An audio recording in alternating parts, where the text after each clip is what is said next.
Assalamualaikum. Apa khabar semua? Okey.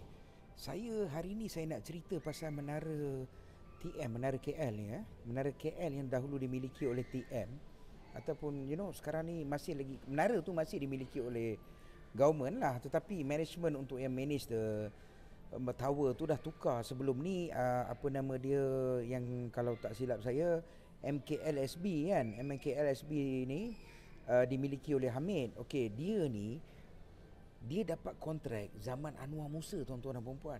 Anwar Musa, Anwar LV tu. Masa PN perintah dulu. Ya, okey. So Anwar Musa bagi dekat dia senyap-senyap. Orang tak tahu. Dia dapat. So Hamid ni dapat.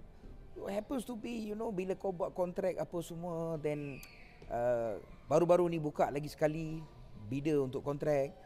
MKLSB ni masuk sekali lah. Dia masuk bidder. Tapi happens to be dia kalah. Dia kalah dapat dekat syarikat baru.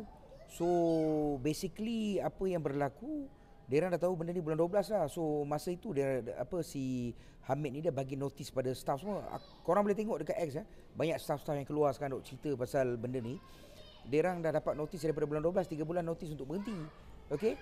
So tapi kan yang menjadi peliknya, Hamid cerita seolah-olah tiba-tiba dia dapat notis last minute tu, dia kena keluar. Dia macam kena halau lah kan. Dia tiba-tiba dia tak tahu apa-apa, tiba-tiba dia kena halau keluar. Mate, mate, hang nak tipu siapa mate? Hang janganlah buat macam tu mate. Jangan jadi celaka mate. Tak baik mate. Kau ni apa benda kau ni? Kau nak create apa? Kau nak buat isu perkauman. Kau kata Melayu kena halau, Cina masuk. Ya, cerita itu yang tengah kena jual sekarang ni. Ami, cerita itulah yang dijual sekarang ni. Ya, mereka duk cerita ni Melayu kena halau, Cina nak masuk. Tak, aku ni pun sensitif benda-benda macam ni. Tetapi kau jangan ambil kesempatan tipu, brother. Tak baik kau menipu. Mana boleh kau tipu macam tu. Kau kata ini isu perkauman lah, Melayu kena halau, Cina masuk lah. Tak ada kena-mengena. Benda ni simple aja. Tender lu masuk, lu kalah, lu punya tender tak cantik, jadi orang lain dapat lah. Kan? Yang lagi satu kau kata, staff-staff dia tak ambil semua. Tak bang. Bila kau bagi notis staff, semua staff-staff lama ni, syarikat baru tu dia ambil. Tapi kau buat apa? Kau tak bagi mereka join. Kau cerita apa ni Hamid? Mate, kau boleh tak kau jangan buat drama macam ni mate? Tak baik mate. Cukuplah, negara kita ni macam-macam masalah ada. Lepas tu kau nak ambil kesempatan buat benda-benda macam ni. Aku tak suka lah orang ambil kesempatan macam ni mate.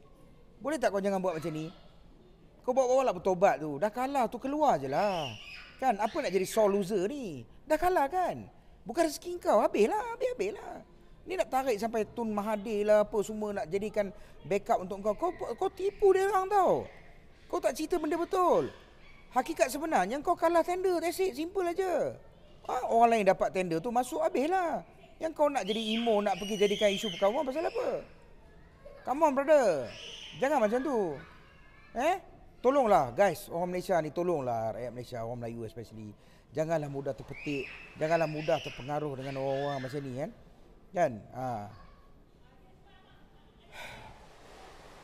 Saya tak tahu nak cakap apa lah. Saya kecewa. Kita mudah betul kita kena tipu dengan orang-orang macam ni kan. Bahaya tau geng. Janganlah. Ya, cukup-cukup lah tu. Janganlah bagi orang-orang macam Hamid ni merosakkan negara kita. Kita pun dah ada banyak masalah sekarang ni. Betul tak betul?